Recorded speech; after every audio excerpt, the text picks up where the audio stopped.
Hello students, मैं एक बार फिर से आपको वेलकम करता हूँ सीरीज ऑफ लेक्चर्स के अंदर। और ह्यूमन रिसोर्स मैनेजमेंट का जो एक टॉपिक आज हम डील करेंगे वो बहुत ही सेंसिटिव इशू होता है। बहुत ही एक हम कह सकते हैं एक ऐसा एस्पेक्ट जिसको कि विथ ड्यू केयर हर एक HR प्रोफेशनल्स को डील करना चाहिए। ये टॉपिक है हमारा अबाउट इंडस्ट्रियल डिस्प्यूट्स। अगर मैं डिस्प्यूट की बात करता हूँ, बहुत कॉमन वर्ड्स में अगर मैं डिस्प्यूट को आपको एक्सप्लेन करने जाऊँ तो मैं कह सकता हूँ डिस्प्यूट जो है वो सिंपली एक सॉर्ट ऑफ डिफरेंस होता है, एक sort of you can say difference of opinion हम उसको कह सकते हैं, जहां पर समहाउ जो भी दो पार्टीज हैं उनका जो एक माइंडसेट है, उनके जो वर्ड्स हैं वो समहाउ एक दूसरे को कॉन्ट्राडिक्ट करते हैं। तो हम ऐसा भी कह सकते हैं डिस्प्यूट जो है वो एक तरह से स्टेट ऑफ कॉन्ट्राडिक्शन है। ठीक है, तो हमारे डे टू डे लाइफ में भी we use to have lot of differences, है ना। हम अगर हमारे फैमिली के अंदर भी देखें तो डे टू डे बेसिस पे बहुत सारे आर्ग्यूमेंट्स होते हैं, बहुत सारे कह सकते हैं कि एक ऐसे कुछ इवेंट्स जहां पर किसी तरह का डिसकंटेंटमेंट, किसी तरह का डिससेटिस्फेक्शन प्रिवेल करता हो just because we are not happy by the words और the actions of other person. ठीक है, तो ऐसी सिचुएशंस हम डेली बेसिस पे एनकाउंटर करते हैं। आपके सिबलिंग्स, आपके भाई बहन से आपका कुछ मतभेद हो सकता है, उनके कुछ व्यू पॉइंट्स होते हैं, आपका अपना एक पॉइंट ऑफ व्यू होता है, उसको लेकर जब एक अनप्लीजेंट सा एक फीलिंग या सिचुएशन जब आप फेस करोगे तो वो भी डिस्प्यूट कहलाएगा। और उसी को अगर मैं थोड़ा सा और एग्रीव फॉर्म में देखने जाऊं तो कई बारी इंडिविजुअल्स जो है वो एग्रेसिव हो जाते हैं, थोड़ा सा फिजिकल चले जाते हैं। तो जो फाइट्स, क्वारल, अगर मैं उनकी बात करूं, जो लड़ाई झगड़े होते हैं वो एक एग्रीव फॉर्म है या नेक्स्ट स्टेप होता है आपका डिस्प्यूट का। ठीक है, अब डिस्प्यूट की अगर मैं बात करता हूं, जो डिफरेंस की हम बात कर रहे हैं, एक डिसकंटेनमेंट की हम बात कर रहे हैं, ये difference of mindset, difference of opinion जो है ये बेसिकली इमर्ज होता है विद ग्रेवियंस। ठीक है, तो हम ऐसा भी कह सकते हैं कि जो फाउंडेशन है ग्रेवियंस जस्ट एक फीलिंग ऑफ अपोजिशन, जस्ट एक ऐसा पर्टिकुलर आपका पर्सनल पर्सपेक्टिव हो सकता है वो जहां पर आप थोड़ा सा एक जैसे मैं बात करता हूँ कॉन्ट्राडिक्शन मोड में चले जाते हैं। आप किसी के साथ डिसएग्री जब करते हो, ठीक है, तो डिसएग्रीमेंट जो होता है सिंपली किसी ग्राउंड पे एक तरह का डिसएग्रीमेंट या डिसकंटेनमेंट या फिर डिफरेंस, वो हमारा डिस्प्यूट आप उसको कह सकते हैं। बट वो शुरू होता है विद ग्रेवियंस और एंड अप होगा, अगर आप किसी और फिजिकल फॉर्म में बात करते हैं तो फिजिकल फॉर्म में भी एंड अप हो सकता है। तो इसलिए इट इज एडवाइजेबल कि जितनी जल्दी आप डिस्प्यूट्स को रिकॉग्नाइज कर लें, आइडेंटिफाई कर लें और उनके अगेंस्ट एक्शन ले लें, उतना एक पॉजिटिव वो साइन होगा आपके लिए और वो फिर आपको उतना ज़्यादा सीवियरली अफेक्ट नहीं करेगा।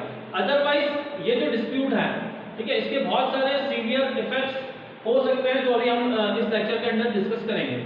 तो हमें जो यहाँ पर बात करनी है वो करनी है अबाउट डिस्प्यूट, इंडस्ट्रियल डिस्प्यूट्स क्या होते हैं, कॉजेज और कॉन्सिक्वेंसेस क्या होते हैं डिस्प्यूट्स के, कितने different types of disputes exist करते हैं, और प्लस जो भी डिस्प्यूट्स होते हैं इंडस्ट्रियल डिस्प्यूट्स को हम कैसे सेटल कर सकते हैं। ठीक है, तो इन सभी मुद्दों पे अभी हम इस लेक्चर के अंदर चर्चा करेंगे। स्टार्टिंग विद डिस्प्यूट, जैसा मैंने कहा है डिस्प्यूट इज नथिंग बट एक तरह का डिफरेंस या डिसएग्रीमेंट। ठीक है, ये किसी भी ग्राउंड को लेकर हो सकता है, किसी भी चीज को लेकर हो सकता है। जो रिलेटेड टर्म्स डिस्प्यूट से होती है वो होती है आपकी डिसिप्लिन और ग्रीवियंस। ग्रीवियंस की अगर मैं बात करता हूं या डिसिप्लिन की अगर मैं बात करता हूं टू अ लार्जर एक्सटेंट, ये जो कॉन्सेप्ट्स हैं ये कॉन्सेप्ट्स इंडिविजुअल से रिलेटेड होते हैं या इंडिविजुअलिस्टिक होते हैं। रादर जब मैं डिस्प्यूट की बात करूंगा, इंडस्ट्रियल डिस्प्यूट जो है वो एक कलेक्टिव फॉर्म में इन कॉन्सेप्ट्स को जब मैं एक कलेक्टिव फॉर्म में लेके जाऊं तो वहां पर मैं कह सकता हूं कि वो एक इंडस्ट्रियल डिस्प्यूट होगा। या हम ऐसा कह रहे हैं, सिंस हम उसको इंडस्ट्रियल वर्ड वहां पर हमने यूज किया हुआ है, तो something which exist throughout the industry या something by which each and every member या एक majority of your industrial participants are getting affected। ठीक है, तो एक ऐसा कोई इशू, एक ऐसा कोई मुद्दा जिससे कि बाय एंड लार्ज काफी लार्ज पॉपुलेशन जो है आपका इंडस्ट्री का वो अफेक्ट होता है, तो उसको हम डिस्प्यूट कहेंगे। ठीक है, otherwise it will be merely treated as grievance। Say for example, I am not happy with the working condition। ठीक है, मैं एक कंपनी में काम करता हूं और I am not happy with the working conditions। अब ये मेरा एक पर्सनल इशू है। अब इसको मैं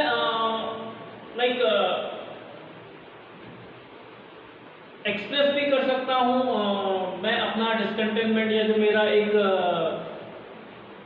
डिससेटिस्फेक्शन है उसको मैं शो ऑफ कर सकता हूँ, शोकेस कर सकता हूँ, मैं वर्ड्स के थ्रू उस चीज़ को एक्सप्रेस कर सकता हूँ। मैं एक कंप्लेंट जो है या फाइल करके और जो भी कंप्लेंट बॉक्स होता है वहाँ पर डाल देता हूँ कि I am not happy with such and such thing. अब ये मेरा एक पर्सनल इशू है या मेरा एक पर्सनल एजेंडा है। लेट्स से कि वो same working condition is not acceptable to a larger junk of the workers जो उस कंपनी में या फैक्ट्री में काम करते हैं। ठीक है, तो वो क्योंकि बहुत सारे लोगों से जुड़ा हुआ है, तो मैं उसको अगर मतलब वो लोग सारे लोग अगर कलेक्टिव फॉर्म में एकजुट होके और वो अपनी आवाज उठाते हैं तो वहां पर इंडस्ट्रियल डिस्प्यूट की तरह हम उसको ट्रीट करेंगे। इंडस्ट्रियल डिस्प्यूट जो है आप देखो यहाँ पर बेसिकली अगर मैं बात करता हूँ, मैंने लिखा हुआ है terms and conditions of employment या फिर वर्किंग कंडीशंस और फिर वेजेस और अदर बेनिफिट्स। मोस्टली जब मैं इंडस्ट्रियल डिस्प्यूट्स की बात करता हूँ, industrial disputes are the difference और disputes between the workman and employer, employer and employer. ये जो अलग अलग तीन कैटेगरीज होंगी यहाँ पर, ठीक है, इनके बीच में जो डिस्प्यूट अराइज होगा उसको हम इंडस्ट्रियल डिस्प्यूट कहेंगे, सब्जेक्ट टू कि वो जो डिस्प्यूट है वो रिलेटेड होना चाहिए आपका first and foremost terms and conditions of employment. जो भी आपके टर्म्स एंड कंडीशंस हैं, जो भी आपका एम्प्लॉयमेंट कॉन्ट्रैक्ट है या आपका जो ऑफर लेटर होता है या जो आपको अपॉइंटमेंट लेटर दिया जाता है, उस अपॉइंटमेंट लेटर के अंदर जो भी पॉइंट्स कवर अप किए जाते हैं, अगर उनके कंट्रावेंशन में कोई एक्ट होता है, ठीक है, अगर उसके अगेंस्ट कुछ चीज आप तक आपको एक्सपीरियंस करने में आती है, ठीक है, तो एक तो वो चीज हुआ दैट जो भी इंडस्ट्रियल डिस्प्यूट्स हैं वो इंडस्ट्रियल डिस्प्यूट्स किसके बीच में होते हैं, वर्कमैन के बीच में, दैट मींस एम्प्लॉय के बीच में, एम्प्लॉयर और एम्प्लॉय के बीच में हो सकता है या फिर अलग अलग एम्प्लॉयर के बीच में भी हो सकते हैं। लेकिन जो एक एसेंशियल कंडीशन है वो क्या है कि ये जो भी डिस्प्यूट है ये कोई आपका एक पर्सनल मैटर नहीं होना चाहिए, पर्सनल इशू नहीं होना चाहिए, ये किससे रिलेटेड होना चाहिए, आपका जो terms and conditions of employment है प्लस जो आपका वर्किंग एक कंडीशंस आपको दी जाती हैं जिन सर्कमस्टांसेस के अंदर आप काम करते हैं, ठीक है, तो आपके वर्किंग कंडीशन से रिलेटेड प्लस आपके जो एम्प्लॉयमेंट कॉन्ट्रैक्ट है उसके टर्म्स एंड कंडीशन से रिलेटेड, ठीक है, तो working conditions plus terms and conditions of employment. अगर इससे कंसर्न कोई भी इशू आता है तो उसको हम इंडस्ट्रियल डिस्प्यूट की तरह ट्रीट कर सकते हैं। अब यहाँ पर आप देखो कॉजेज एंड कॉन्सिक्वेंसेस। तो जैसे कॉजेज की अगर हम बात करते हैं, मेजर जो हमने डेफिनेशन में भी देखा है दैट डिस्प्यूट, इंडस्ट्रियल डिस्प्यूट क्या होगा, वो सारे उसका सब्जेक्ट मैटर क्या होगा, वो सब्जेक्ट मैटर हमेशा रिलेट करेगा किससे, terms and conditions of employment या फिर वर्किंग कंडीशंस। ठीक है, अब terms and conditions of employment, let's say week off का कॉन्सेप्ट है, तो जो भी एक पर्टिकुलर डे प्रिस्क्राइब किया गया है आपको, अगर वो वीक ऑफ है और आपको वीकली ऑफ जो आपका है उस दिन अगर एम्प्लॉयर कॉल करता है for work, that you must be paid for it. ठीक है, आपको एक्स्ट्रा उसमें पे किया जाना चाहिए। जो आपके वर्किंग आवर्स हैं एज पर the factory act and other provisions, normally होता क्या है 8 आवर्स, एक यू कैन से एक टाइम पीरियड जो डिसाइडेड है वो है आपका 8 आवर्स। 8 आवर्स के बियॉन्ड अगर आपसे वर्क कराया जाता है then the workers are eligible for overtime and other things, तो वो जो बेनिफिट्स हैं वो आपको मिलने चाहिए। लाइक ये सारे टर्म्स एंड कंडीशंस ही हैं एम्प्लॉयमेंट के। ठीक है, तो वीक ऑफ मिलना चाहिए आपको, ओवर टाइम पे किया जाना चाहिए। अब अगर इनके कंट्रावेंशन में कोई चीज होती है, ठीक है, तो you can raise your voice against it, और वो एक इंडस्ट्रियल डिस्प्यूट की तरह वहां पर ट्रीट किया जाएगा। फिर जो वर्किंग कंडीशंस होती है, जनरल वर्किंग कंडीशंस, ठीक है, लाइक जब मैं फैक्ट्रीज एक्ट की बात करता हूँ तो वहाँ पर बहुत सारे अलग अलग टर्म्स एंड कंडीशंस हैं। आपके हेल्थ से रिलेटेड उस पर प्रोविजंस लेके रखे हुए हैं, फिर आपके सेफ्टी से रिलेटेड प्रोविजंस हैं, फिर जनरल वर्किंग कंडीशंस को लेकर और भी अलग अलग प्रोविजंस दिए हुए हैं। अब ये जो प्रोविजंस होते हैं, लाइक आपको प्रॉपर ड्रिंकिंग वाटर दिया जाना चाहिए, सैनिटेशन की जो फैसिलिटीज़ हैं लाइक यूरिनल्स एंड ऑल, वो आपको वर्क प्लेस पे दिया जाना चाहिए। जो सेफ्टी इक्विपमेंट्स है आपको प्रॉपर आपकी सेफ्टी को ध्यान में रखते हुए आपको इक्विपमेंट्स वगैरह जो सेफ्टी इक्विपमेंट्स है प्लस और भी जो ड्यू प्रिकॉशंस रखने के लिए एंसेलरीज आपको चाहिए वो आपको टाइमली दी जाने चाहिए। आपके वेलफेयर रिलेटेड जो प्रोविजंस हैं उन प्रोविजंस को ध्यान में रखते हुए आपको, ठीक है ना, जो भी है, तो कुल मिला के बात यह है कि जो भी प्रोविजंस बनाए गए हैं, जो भी प्रावधान किए गए हैं, उसके अनुरूप या उनका पालन किया जाना चाहिए। तो वर्किंग कंडीशंस आपको ऐसी मिलनी चाहिए जहां पर उन सभी नियमों का पालन किया जा रहा हो। अगर किसी नियम का उल्लंघन होता है तो फिर उसको हम जो है एक डिस्प्यूट की तरह कंसीडर कर सकते हैं। अब कॉजेस में आपके terms and conditions of employment है, वर्किंग कंडीशंस है, वेजेस एंड अदर बेनिफिट्स है। इसके अलावा अगर मैं और कॉजेस की बात करता हूँ, देखो ये तो बेसिक कॉजेस हो गए, ठीक है। अब इसके अलावा और इंडस्ट्रियल डिस्प्यूट्स के क्या कारण हो सकते हैं? जैसे से अगर मैं बात करूँ तो मैनेजमेंट साइड से, मैनेजमेंट का जो एटीट्यूड है, उनका जो एक ट्रीटमेंट करने का तरीका है अपने वर्कर्स को, वो एक कारण हो सकता है। If management is quite strict और वो बहुत हार्श डिसीजंस लेते हैं, पॉलिसीज जो है वो आपकी अगर वर्कर फ्रेंडली नहीं होती, तो ये भी एक कॉजेज हो सकते हैं, ठीक है। तो मैनेजमेंट का पर्सपेक्टिव या मैनेजमेंट का एटीट्यूड एक वो रीजन हो सकता है। फिर इसके अलावा और भी दूसरे जब मैं बात करता हूँ तो वहाँ पर इंस्टीट्यूशनल फैक्टर्स हो सकते हैं, लाइक जो प्रैक्टिसेस फॉलो की जाती है विद इन दी एंटरप्राइज, ठीक है, आपके इंडस्ट्री के अंदर वो कैसी हैं, आपका जो लेबर यूनियंस होती हैं या जो ट्रेड यूनियंस होती हैं उसको सपोर्ट किया जाता है या नहीं, उसको उसके एग्जिस्टेंस को कहीं सप्रेस तो नहीं किया जाता है। जो कलेक्टिव बार्गेनिंग का कॉन्सेप्ट है या वर्कर्स पार्टिसिपेशन का कॉन्सेप्ट है, इन कॉन्सेप्ट्स के अगेंस्ट तो आपका मैनेजमेंट कोई एक्शन नहीं लेता, ये चीज़ें भी हो सकती हैं, ठीक है। तो कॉजेस की अगर मैं बात करता हूं तो फैक्टर्स जो कि आपकी वर्किंग कंडीशन से रिलेटेड है, जो कि आपके जो टर्म्स एंड कंडीशंस ऑफ या जो आपका एम्प्लॉयमेंट कॉन्ट्रैक्ट होता है उसके जो टर्म्स एंड कंडीशन से रिलेटेड है। अदर देन दैट मैनेजमेंट का सपोर्ट वो एक इशू भी वहां पर कंसीडर किया जा सकता है। गवर्नमेंट के रूल्स रेगुलेशंस हो सकता है, अगर गवर्नमेंट के रूल्स रेगुलेशंस भी ऐसे हैं जो कि मतलब वर्कर्स के राइट्स के अगेंस्ट जाते हैं, तो वहाँ पर भी एक डिसकंटेनमेंट आ सकता है और उसको भी हम इंडस्ट्रियल डिस्प्यूट की तरह ट्रीट कर सकते हैं। या फिर अगर वो बहुत ज़्यादा वर्कर फ्रेंडली भी हो जाते हैं। अगर मैं गवर्नमेंट की पॉलिसीज़ की बात करूँ, गवर्नमेंट की प्रैक्टिसेस की बात करूँ, अगर वो बहुत ज़्यादा वर्कर फ्रेंडली है तो भी उसका एजुकेशन किसके एंड से होगा, उसका विरोध कौन करेगा? बट ऑब्वियसली एम्प्लॉयर करेंगे। तो एम्प्लॉयर और गवर्नमेंट या फिर वर्कर्स और गवर्नमेंट के बीच में भी अगर कुछ किसी तरह का एक डिफरेंस या डिस्प्यूट आता है तो वो मैटर भी इंडस्ट्रियल डिस्प्यूट्स के कैटेगरी या हेड में कवर अप किया जा सकता है। तो एक और पार्टिसिपेंट हम वहाँ पे ऐड कर सकते हैं जो है आपका गवर्नमेंट। लाइक जो इंडस्ट्रियल डिस्प्यूट है, इंडस्ट्रियल डिस्प्यूट इसके बीच में होता है, इट यूजुअली टेक्स प्लेस या इट अराइजेस बिटवीन या it is a difference between. Industrial dispute जो है इट इज अ डिफरेंस और dispute arising between employee and employer, rival unions या rivals association of employers plus the government. और usually ये जो है इनका सब्जेक्ट मैटर क्या होता है, किससे रिलेटेड होता है? Fairness of standing order. अगर मैं स्टैंडिंग ऑर्डर की बात करता हूँ, standing order are the bylaws, those are the rules and regulations which you have to follow.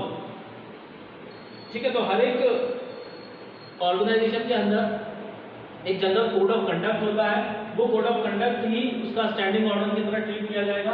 तो अगर स्टैंडिंग ऑर्डर फेयर नहीं है, अगर वहाँ पे किसी तरह की बायसनेस होती है या एक इम्पार्शियल सा अगर स्टैंडिंग ऑर्डर होगा तो वो एक कॉज हो सकता है। तो ये इनको आप कॉजेस की तरह भी ट्रीट कर सकते हैं। फिर रिट्रेंचमेंट ऑफ वर्कर, अगर अननेसेसरी या बिना किसी साउंड ग्राउंड पे आप एक लार्जर पॉपुलेशन ऑफ वर्कर्स से उनका अगर एम्प्लॉयमेंट छीनते हैं, आप उनको रिट्रेंच करते हैं। ठीक है, रिट्रेंचमेंट जो है इट इज लाइक एक कह सकते हैं कि फोर्सफुल, जब आप किसी को फोर्सफुली वर्क से हटा देते हैं तो दैट इज रिट्रेंचमेंट, हटा देना, छटनी कर देना। ठीक है, तो दैट इज रिट्रेंचमेंट। तो रिट्रेंचमेंट देखो, एक चीज होती है आपका रेजिग्नेशन, एक होगा रिटायरमेंट और एक होगा रिट्रेंचमेंट। रेजिग्नेशन आप खुद विलिंगली जॉब के लिए मना कर देते हैं, आप खुद अपना job you give away your job, वो हो गया रेजिग्नेशन। एक होगा जहां पर आपको just because you are no longer fit for the work, आपका जो है एज ऑफ सुपर एनिमेशन वो आप अचीव कर चुके हैं, आपकी एज हो चुकी है, तो रिटायरमेंट का एज जो होता है उसके चलते दैट इज रिटायरमेंट। ठीक है, जहां पर आपकी फिजिकल जो स्टेट है it is no longer fit for performing the work, तो वो गवर्नमेंट ने ही डिसाइड किया हुआ है, एक एज होता है, एज ऑफ सुपर एनिमेशन। तो once you attain that age तो उसके बाद आप रिटायर हो जाते हैं। और एक चीज आती है रिट्रेंचमेंट। रेजिग्नेशन आपने खुद से जॉब छोड़ा है, रिटायरमेंट आपको छोड़ना पड़ा है जस्ट बिकॉज आप की एज हो चली है। और एक है रिट्रेंचमेंट जहां पर एम्प्लॉयर जो है वो आपको हटा देता है, वो आपको जॉब से हटाता है फॉर वन और दी अदर रीजन। अब रिट्रेंचमेंट के पीछे कुछ भी रीजंस लेट डाउन किया जा सकता है। ठीक है, तो उसके जो ग्राउंड्स हैं वो हो सकता है कि कुछ डिसिप्लिनरी इशू के चलते आपको हटाया गया हो। जैसे सस्पेंशन आपको समझ में आता होगा, सस्पेंड हम करते हैं, सस्पेंशन जो होता है पूरा टाइम नहीं होता है। वेल रिट्रेंचमेंट की जब मैं बात करता हूँ तो वो परमानेंट नेचर का होता है। जब आप एक परमानेंटली किसी को जॉब से हटा दे रहे हैं तो वो रिट्रेंचमेंट। तो रिट्रेंचमेंट ऑफ वर्कर्स। फिर denial of benefits of award. Award की अगर मैं बात करता हूँ तो जो भी कोर्ट का फाइनल डिसीजन होता है, ठीक है, लेट्स से अगर कोई डिस्प्यूट का मैटर है और वो कोर्ट में जाता है, अब कोर्ट ने फाइनली जो भी एक वर्डिक्ट दिया है, जिसके भी फेवर में डिसीजन गया है, ठीक है, अगर उस कोर्ट के डिसीजन या कोर्ट ने जो डिग्री किसी को दिया है, उस डिग्री का अगर आप फॉलो नहीं करते हैं तो कोर्ट के द्वारा दिया गया बेनिफिट जो था उसको हम अवार्ड कहते हैं। तो अवार्ड का अगर आप पालन नहीं करते हैं, उसका उल्लंघन करते हैं, तो वो भी इंडस्ट्रियल डिस्प्यूट का एक सब्जेक्ट मैटर होगा।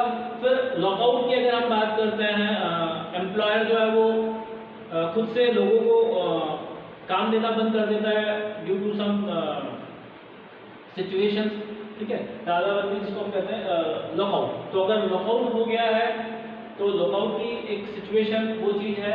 और फिर payment of over time, gratuity, pension, अगर इससे रिलेटेड जो मॉनेटरी बेनिफिट्स आपको पास ऑन करने हैं, अगर आप वो नहीं करते हैं तो वहां पर भी डिस्प्यूट का मैटर आता है। तो दीज आर नथिंग बट ये सब्जेक्ट मैटर है आपके इंडस्ट्रियल डिस्प्यूट का। तो इंडस्ट्रियल डिस्प्यूट इन फॉर्म में हो सकता है या ये इन लोगों के बीच में होता है, कॉजेज ये होते हैं। अब अगर हम बात करें कॉन्सिक्वेंसेस की, ठीक है, तो क्या रिजल्ट करते हैं, डिस्प्यूट किस चीज में रिजल्ट करेगा। जो इंडस्ट्रियल डिस्प्यूट्स होते हैं यूजुअली वो किस फॉर्म में या किस तरह से हमें दिखाई पड़ेंगे। पहला जो है स्ट्राइक, डिस्प्यूट के कारण क्या होगा, workers will call for strike. Strike जो है it is like voluntary suspension of work from किसके एंड पे, ऑन द एंड ऑफ या from the end of workers. जब वर्कर्स खुद से काम करने के लिए मना कर देते हैं, वो अपना काम रोक देते हैं, तो वो स्ट्राइक होगा, ठीक है, हड़ताल जिसको हम बोलते हैं, तो दैट इज स्ट्राइक। एक चीज क्या हो सकती है, बाइकॉट। बाइकॉट में हो सकता है कि वो अपना विरोध जो है वो दिखाएं, अब वो किसी भी फॉर्म में हो सकता है, किस तरह से भी वो बाइकआउट कर सकते हैं। मे बी वो they will not report to the work, ठीक है, या एक चीज होती है जैसे स्ट्राइक में भी हम देखते हैं एक तरह का अप्रोच होता है स्लो डाउन। तो या तो वो स्लो डाउन कर देंगे, अपना काम धीरे धीरे करेंगे, तो वो उस तरह के जो है स्ट्राइक के भी अलग अलग फॉर्म्स होते हैं। तो स्ट्राइक ये एक तरह का रिजल्ट है आपके इंडस्ट्रियल डिस्प्यूट का। फिर बाइकआउट जहां पर आप विरोध करते हैं। पिकेटिंग, पिकेटिंग अगर हम पिकेटिंग की बात करें तो ये एक ऐसा सिचुएशन होता है जहां पर हम क्या करते हैं, जो भी एक पर्टिकुलर ग्रुप ऑफ वर्कर है या कुछ आइडेंटिफाइड लोगों को हम क्या करते हैं, गेट पर ही रोक देते हैं, उनका एंट्री। जैसे अगर मैं बात करता हूँ तो फैक्ट्री के जो एंट्रेंस होता है, एंट्रेंस पे ही एक सर्टन क्लास या कैटेगरी ऑफ वर्कर्स को रोक देना, उनको अंदर एंट्री नहीं देना, दैट इज पिकेटिंग। फिर एक होगा आपका घेराव। घेराव में आप क्या करते हैं, यूजुअली जो मैनेजमेंट के रिप्रेजेंटेटिव्स होंगे, आप क्या करते हैं, आप उनको समहाउ टारगेट करते हैं और आप उनके जो एंट्री और एग्जिट है उस समय पे आप उनको कवर करके, और वही है कि आप उनका एंट्री रिस्ट्रिक्ट करते हैं। पिकेटिंग में हमने वर्कर्स के एंट्री को समहाउ कन्फाइन किया, और यहाँ पे घेराव में हम टॉप ऑफिशियल्स को या जो मैनेजमेंट के रिप्रेजेंटेटिव्स हैं उनकी बात करते हैं। फिर एक चीज होती है लॉकआउट। लॉकआउट की अगर हम बात करते हैं, वही जो अभी मैंने बताया था तालाबंदी, आप क्या करते हैं, लॉक लगा देते हैं। दैट मीन्स एक पर्टिकुलर सेक्शन जो है आप उसमें काम पूरी तरह से बंद कर देते हैं, या ओवरऑल पूरा फैक्ट्री में भी आप चाहें तो उस तरह से आप काम बंद कर देते हैं, तो वो चीज यहाँ पर आती है, ठीक है। तो इस तरह से इन अलग अलग फॉर्म्स में आपको इंडस्ट्रियल डिस्प्यूट्स के रिपरकेशंस या कॉन्सिक्वेंसेस या रिजल्ट्स देखने को मिलेंगे। तो जो भी अपना डिसकंटेंटमेंट है वो वर्कर्स इस तरह से शो करेंगे, या तो वो स्ट्राइक कॉल कर देंगे, स्ट्राइक पे चले जाएंगे, या फिर वो अपना किसी न किसी तरह से विरोध प्रदर्शन करेंगे, या फिर वो विदिनली कुछ एक ग्रुप्स को वहीं पे रोक लेंगे, या फिर मैनेजमेंट को आने नहीं देंगे, मैनेजमेंट का घेराव करेंगे, या फिर वो पूरे जो है आपके प्रेमाइसेस में सभी की एंट्री बंद करके और ताला लगा देंगे। तो लॉकआउट, सेसेशन ऑफ वर्क, सभी जगहों में कहीं ना कहीं हमने क्या करा, काम को रोका है, स्टॉपेज ऑफ वर्क की है, सेसेशन ऑफ वर्क की है।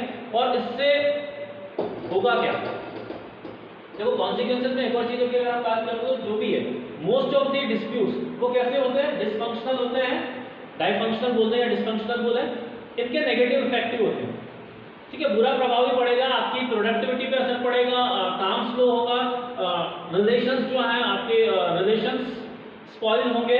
तो इस तरह से नेगेटिवली ही अफेक्ट करते हैं। बहुत कम ऐसे डिस्प्यूट्स होते हैं जो कि पॉजिटिव नेचर के होंगे। मोस्ट ऑफ द डिस्प्यूट्स वो कैसे होते हैं, डाइफंक्शनल होते हैं और अनहेल्दी होते हैं for all the you can say members, जो भी आपके इंडस्ट्रियल पार्टिसिपेंट्स हैं। चाहे आप एम्प्लॉयज की बात करें तो वर्कर्स, उनके लिए अनहेल्दी होगा, क्योंकि कहीं ना कहीं अगर आप काम रोकोगे ठीक है, भले ही आप अपनी मांगों को पूरा करने के लिए, आप अपने डिमांड्स को रखने के लिए उस तरह की चीजें कर रहे हैं, बट स्टिल अगर आप काम नहीं करेंगे तो वहां पर कुछ इकोनॉमिक लॉस आपको होंगे, आपके पे कट्स और बाकी चीजें हो सकती है, तो अनहेल्दी है एम्प्लॉयर के लिए। बट ऑब्वियस है, अगर काम रुकेगा तो प्रोडक्टिविटी का लॉस होगा, उनके रेवेन्यू मार्जिन जो है वो कम हो जाएंगे। वर्क अगर स्लो डाउन होगा तो वर्किंग कैपिटल और इन्वेंट्री और बाकी चीजों का भी कहीं ना कहीं नुकसान होगा, तो वो अनहेल्दी है सभी के लिए। फिर एक चीज आती है टाइप्स ऑफ डिस्प्यूट। दो तरह के डिस्प्यूट्स होते हैं, एक होता है आपका डिस्प्यूट ऑफ इंटरेस्ट और एक होगा dispute of right. Dispute of interest की अगर मैं बात करता हूं, ये इकोनॉमिक नेचर का होता है और terms and conditions of employment के साथ जुड़ा हुआ है, ठीक है। और जब मैं डिस्प्यूट ऑफ राइट की बात करता हूं, राइट अधिकार, व्यक्ति का अधिकार, जो मैंने उसको लिख के दिया हुआ है कि okay fine I will be granting you such and such things, तो अगर वो नहीं मिलता है तो उसके अगेंस्ट वहां पर इंडस्ट्रियल ये सॉरी आपका जो डिस्प्यूट है, डिस्प्यूट ऑफ राइट्स आता है। आप देखो इकोनॉमिक नेचर का है और terms and conditions of employment के साथ जुड़ा हुआ है, इसका इंपैक्ट थोड़ा सा लार्जर होगा। एग्जांपल आप देखें, ले ऑफ। ले ऑफ की अगर हम बात करते हैं, ले ऑफ बेसिकली एक ऐसी सिचुएशन होती है जहां पर जो एम्प्लॉयर है he is not in a position to give you employment, ठीक है, मे बी रॉ मटेरियल की अनअवेलेबिलिटी के चलते या किसी और कारण से। तो जब वो उस पोजीशन पे नहीं है कि वो आपको फॉर अ टाइम भी कुछ समय के लिए काम दे पाए, तो वो क्या करता है, एक रिड्यूस्ड पे पे आपको ले ऑफ दे देते हैं। वहां पर कहीं ना कहीं एक होप होता है कि ऐसा लाइक हमारा पॉसिबिलिटी होती है या एक तरह का चांस होता है कि जो आपकी कंडीशन है, ठीक है, वो एज प्रीवियस रिज्यूम हो सके, ठीक है। जहां पर ऐसे चांसेस होते हैं कि रिज्यूम हो सकती है कंडीशंस, वापस हमारे पास एक स्मूथ सप्लाई हो सकती है, ऑर्डर्स हमारे पास आ सकते हैं, तो जहां पर वो जो एक स्टेट है वो वापस आ सकता है, तो वहां पर ले ऑफ दिया जाता है, ठीक है। आप अनअवेलेबल है अभी पूरी तरह से, पूरी जिसको बोलते हैं ना 100% ऑक्यूपेंसी पे आप काम करने में अभी सक्षम नहीं है फिलहाल, तो आप क्या करेंगे, कुछ वर्कर्स को फॉर टाइम बिंग घर बैठा देंगे, एक रिड्यूस पे उनको आप देंगे, और जैसे ही एक एश्योरेंस भी आप उनको देंगे कि जैसे ही कंडीशन रिज्यूम होती है we will offer you like full paid jobs. तो वो ले ऑफ एक सिचुएशन उस तरह की होती है जो कि अनप्लीजेंट भी है, अनवेलकम भी है और अनफोर्सिंग भी है, आप उसको पहले से प्रिडिक्ट नहीं कर सकते। जॉब सिक्योरिटी से रिलेटेड अब वहीं पे ले ऑफ दिया, दैट मींस आपने कुछ समय के लिए उनसे उनका जॉब ले लिया है, और एक जॉब सिक्योरिटी का एक रिस्क ऑफ लूजिंग जॉब, अगर उस तरह की चीजें रहेंगी, ठीक है, तो वो आपका लाइक डिस्प्यूट ऑफ इंटरेस्ट में जाएगा। और डिस्प्यूट ऑफ राइट, जो चीज आपको मिलनी चाहिए लेकिन आपको नहीं मिल पा रही है, आपको अगर बिना किसी रीजन के ओवर टाइम पे नहीं किया जाता है, आपके अगेंस्ट कोई डिसिप्लिन एक्शन ले लिया जाता है, आपको डिसमिस कर दिया जाता है, ठीक है, आपको सस्पेंड करते हैं फॉर अ टाइमिंग, तो वो इंडिविजुअलिस्टिक होता है, इसलिए भी हमने इसको कहा है कि ये जो है ये इंडिविजुअल है। इसका एक और जो नाम आपको देखने को मिलेगा, डिस्प्यूट ऑफ राइट को जो है इंडिविजुअल डिस्प्यूट भी कहा जाता है, वैसे जब डिस्प्यूट ऑफ इंटरेस्ट की मैं बात करता हूं तो उसको इकोनॉमिक डिस्प्यूट भी कहा जाता है। हमने इनके एग्जांपल पे भी यहां पे बात की। अब बात आती है कि कैसे इंडस्ट्रियल डिस्प्यूट्स को सेटल किया जा सकता है। तो there are 3 different mode of settlement. जब मैं बात करता हूं इंडस्ट्रियल डिस्प्यूट एक्ट 1947, ठीक, तो इंडस्ट्रियल डिस्प्यूट एक्ट के अंदर प्रोविजंस बनाए गए हैं, वहां पर उन्होंने डिस्प्यूट सेटलमेंट मशीनरीज की बात की है। जो मैकेनिज्म उन्होंने सजेस्ट किया है ब्रॉडली 3 कैटेगरीज उन्होंने वहां पे बताई है, 3 मशीनरीज बताई है। पहला है आर्बिट्रेशन, दूसरा है कंसिलिएशन और थर्ड है एजुकेशन। आर्बिट्रेशन की अगर मैं बात करता हूं, आर्बिट्रेशन सिंपली अगर मैं बात करूं तो वो एक तरह का मध्यस्थता जिसको हम बोलते हैं, ठीक है, एक न्यूट्रल पार्टी को आप अप्रोच करते हैं, ऐसी न्यूट्रल पार्टी जो कि आपका वर्डिक्ट मतलब आपके व्यूज देती है और अपना वर्डिक्ट देती है, ठीक है। तो मैंने क्या करा कि दो पार्टीज, ठीक है, दो लोगों के बीच में कोई डिस्प्यूट आया और वो क्या करे, किसी एक न्यूट्रल या कॉमन पर्सन के पास चले गए और उनको अपनी बात बताई और उन्होंने जो डिसीजन लिया वो फिर इन लोगों ने मान्य कर लिया। ऐसी सिचुएशन एक हम जस्ट बात कर लेते हैं। Let's say there are to neighbours, ठीक है, और उनके बीच में कुछ इशू हो गया। लेट्स से पार्किंग स्पेस को लेकर ही वो एक ओपन स्पेस है और आपस में उनकी कहासुनी हो गई। अब कैसे सॉर्ट आउट किया जाए, तो ठीक है, जो भी लाइक आपके, आप देखते हो ना वार्ड्स होते हैं, पार्षद एंड ऑल, या जो भी आपका उस पर्टिकुलर कॉलोनी में समवन, एक ऐसा पर्सन जो कि हाईली रिकॉग्नाइज हो, जिसको थोड़ा सा सभी लोग मानते हो, आप क्या करोगे, उस व्यक्ति के पास जाएंगे और उनसे आप जो है सॉर्ट आउट करने की कोशिश करेंगे। सिमिलरली जब मैं तो पर्सनल लेवल पे वही है कि हम किसी एक न्यूट्रल पर्सन को अप्रोच करें और उसके थ्रू डिस्प्यूट को सेटल करने की कोशिश करें। वहां पर आर्बिट्रेशन होगा। उसी को थोड़ा सा फॉर्मल अगर आप चैनल में जाएं तो एक जो चीज आती है वो है कॉन्सिलिएशन। कॉन्सिलिएशन बेसिकली एक फॉर्मल सेटअप होता है। यहाँ पर आपके कॉन्सिलिएटिंग ऑफिसर्स होते हैं प्लस बोर्ड ऑफ कॉन्सिलिएशन होता है, ठीक है। ये आपने मतलब हम ऐसा कह सकते हैं, दीज आर दी अथॉरिटीज जिनको कि आपने डिप्यूट किया। जो कॉन्सिलिएटिंग ऑफिसर्स हैं उनको हम अपॉइंट करते हैं कि वो लोगों की बात सुने, समझे और उनको काउंसल करके और जो भी डिस्प्यूट है या जो भी उनके बीच में इश्यूज हैं उनको सॉर्ट आउट करें। तो कॉन्सिलिएटिंग ऑफिसर्स अपॉइंट किए जाते हैं। वैसे ही बोर्ड ऑफ कॉन्सिलिएशन भी होगा। बोर्ड ऑफ कॉन्सिलिएशन में भी यहाँ पे अलग अलग मेंबर्स होते हैं। तो डिपेंड करता है नेचर ऑफ इंडस्ट्री कैसा है। अगर बड़ा आपका कोई फैक्ट्री होगा या बड़ा एक इंडस्ट्रियल अंडरटेकिंग होगा तो वहाँ पर बोर्ड ऑफ कॉन्सिलिएशन और ये इस तरह की चीजें एग्जिस्ट करेगी। अदरवाइज कॉन्सिलिएटिंग ऑफिसर्स वो आपको हर जगह पे देखने को मिलेंगे। और अगर किसी भी तरह का कोई इंडस्ट्रियल डिस्प्यूट आता है तो उसको सीधा रेफर किया जाता है इन कॉन्सिलिएटिंग ऑफिसर्स को या जो बोर्ड ऑफ कॉन्सिलिएशन होता है। और दैट ऑफिसर्स मतलब दोज ऑफिसर्स और that board will look into the matter और वो अपना वर्डिंग करते हैं। फिर उसको अगर और थोड़ा सा हम नेक्स्ट लेवल पे लेके जाएं, थोड़ा सा और फॉर्मल करें, थोड़ा सा और लीगलाइज करें, तो एजुडिकेशन का जो प्रोसेस है वो आता है। जब आप जैसे नाम से लिया एजुडिकेशन, जजमेंट, ठीक है। तो जजमेंट यूजुअली हमें कहाँ मिलता है, जो हमारे कोर्ट्स होते हैं। जब मैं बात करता हूँ जो हमारा जुडिशियल सिस्टम है, जब मैं उस जुडिशियल सिस्टम को अप्रोच करता हूँ और उसको अप्रोच करने के बाद मैं वहां से अपने डिस्प्यूट को सॉर्ट आउट या सेटल करने की कोशिश करूंगा, तो वो एजुडिकेशन होगा।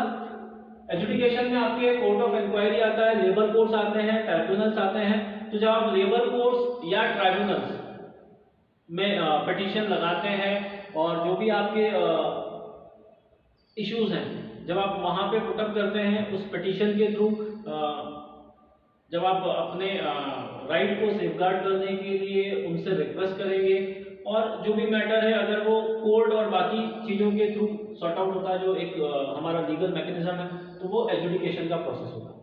आर्बिट्रेशन सिंपल, जिसको बोलते हैं कि म्यूचुअली, ठीक है, आपस में आप उसको अपनी कॉमन अंडरस्टैंडिंग से सॉर्ट आउट करने की कोशिश करते हैं और यहाँ पे आप इन्वॉल्व कर लेते हो कुछ ऐसे लोगों को जो कि न्यूट्रल होते हैं और जो कि समहाउ थोड़ा सा जिनका एक रेपुटेशन होता है, जिनको एक्सपर्टीज होता है चीज़ों का, तो उनसे हम हमारी बात रख के और समझाइश दे लेते हैं, वो चीज़ होती है। फिर कॉन्सिलिएशन और उसके बाद एजुडिकेशन।